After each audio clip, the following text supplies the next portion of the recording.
Hi, how are you doing? How is your WCW?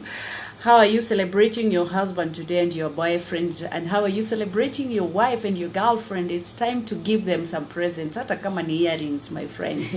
It's a Women's Day, man. Go and celebrate your girlfriend, your wife, your mother, your everything.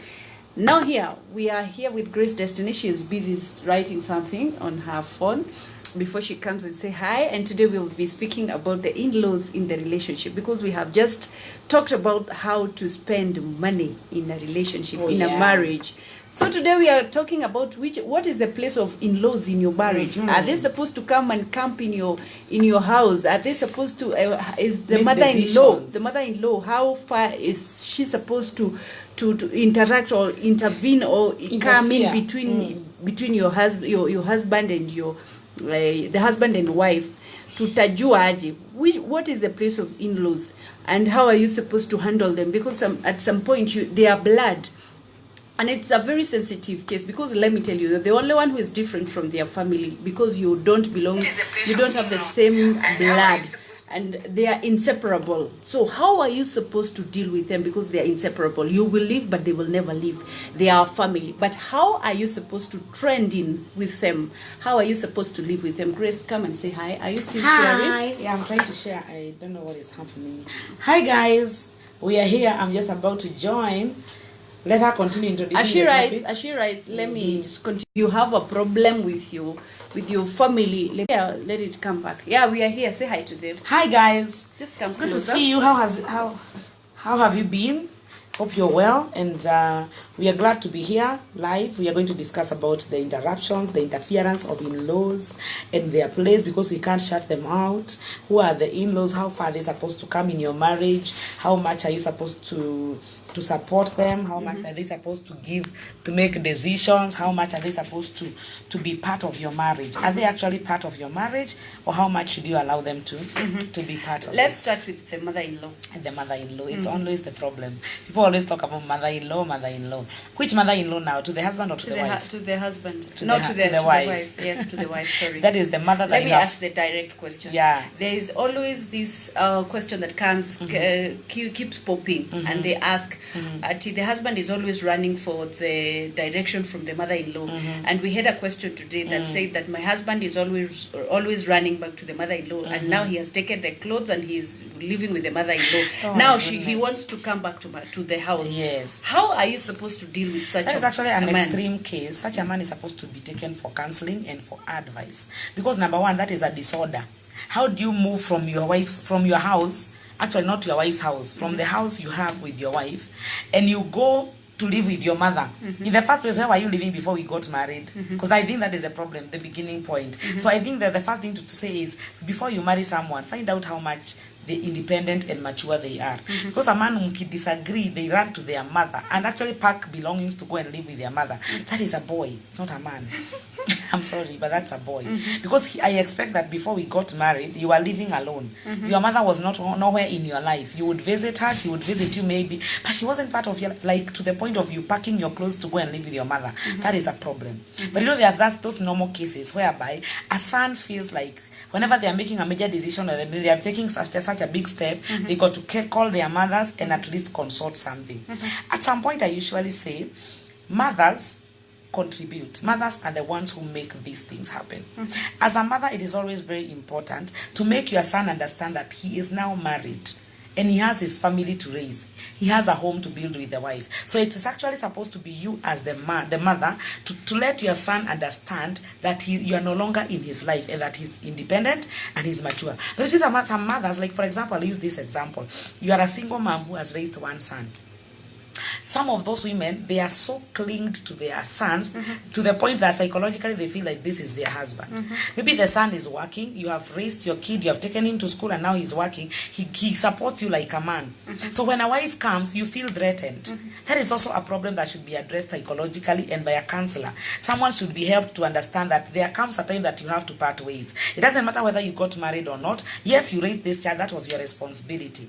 But the fact that now he's married, allow him to go and build his family. Yes. Because most women interfere like that. Not even at it because they are singles. Even some married women, they will go talking to their sons more than the way they are talking to their husbands.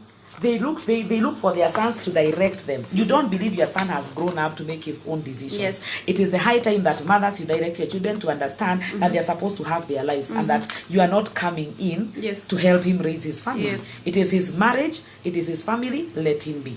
How far is she supposed to intervene between the wife? Maybe when you're having issues with your wife, is she supposed to tell you what to do, or are you supposed to go to looking for?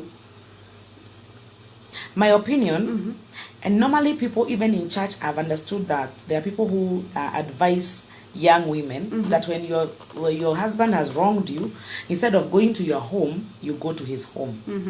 That is a good advice, but I'm of a different opinion. Number one, the last thing that you should do as a married couple is to go to your parents When you have different issues. They are counselors, they are pastors if you're church people. There are other avenues, even friends, that you can call and tell them, Wangeshi, come, I want us to talk. Let us address this issue. The last option should be parents. You know why? I'll tell you why. Number one, if you come to me 3 times to accuse my son, I'll start asking myself, are these people really compatible? Is my son really happy with this woman? So thinking you are accusing the son, you are actually unveiling yourself. You are actually uncovering yourself. And you are creating a difference between me and you. Normally, you will come with a genuine reason. Your son is drinking so much and he's beating me up. But I'll tell you for a fact, mwanadamu ni mwanadamu, and blood is thicker than water.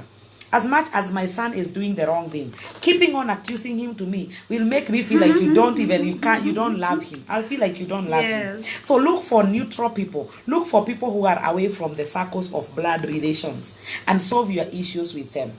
Number 2, if you ever go telling your own parents, like for example, your husband gets angry with you and goes to tell his mother, my dear brother, and my sister also, because there are also women who go reporting their husbands to their parents. Yes. Like my own parents now. I go telling my mother and my father about my husband. You know what you're doing? Me, it's love that has brought me to this marriage. I'm connected to this man because of love. Yes. At some point, we will resolve our issues and we'll come back because of love and connect and be one. But I've sowed a seed of discord to my parents. Yes. They'll never see that man the same way again. They'll never actually embrace him as much as they had. If I went and I said he beat me up, they'll always think you're beating me up. They'll always think he's a bad man. So the last option should be to go reporting these things to your parents. So parents are supposed to be, let them come to celebrate our relationship. Let them come when we have a bad days. Let them come when we are happy.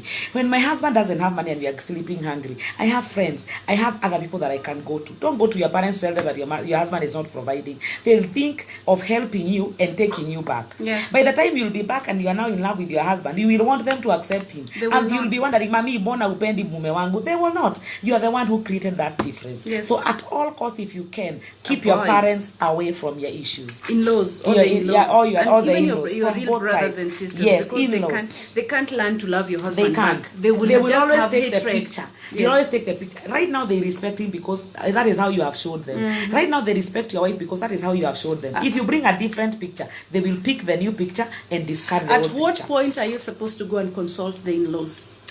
At the last point. Which is the last When you point? feel like this is the going part and I want to leave. For the sake of feeling, I never left without saying a word. But if you know you are still going to solve, it is always good to hide these things. But if you feel it's done, they need to know it's done because even when you were coming together, you involved them. Yeah, that is where it's when you important. have involved everyone else, Yeah, when you have including done, the you are church, done. Yes. the elders and everyone. Yeah, and you feel this thing cannot continue anymore. That Yes. is okay. But rushing Let me from the ask you, initial what stages, about living together with the in-laws? There's a time. How long should the mother-in-law or the in-laws come and visit in your? How long should they take in your house? there are people who are comfortable living with their in-laws. I usually say in these forums, every family have their own agreements, but their general rules are just general. Anytime you bring an in-law into the house, familiarity creeps in. The way they have been seeing me as a special woman, the way my sister has been seeing my husband as a special man, when we live together, atamuona kama hajaoga uso, Yes. they will see him snore, hear him snoring, they will know too much. The space is supposed to be clear. Yes. This is my family. This is my house. This Yes. is my home. Sure. Me and my wife or me and my husband.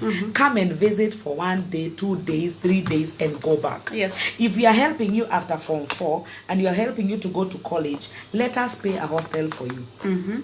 Let us pay a hostel for you. Sometimes you feel like you want to live together with you. It's a matter of time. Let us expect that anything can happen. Oh Lord, it's done.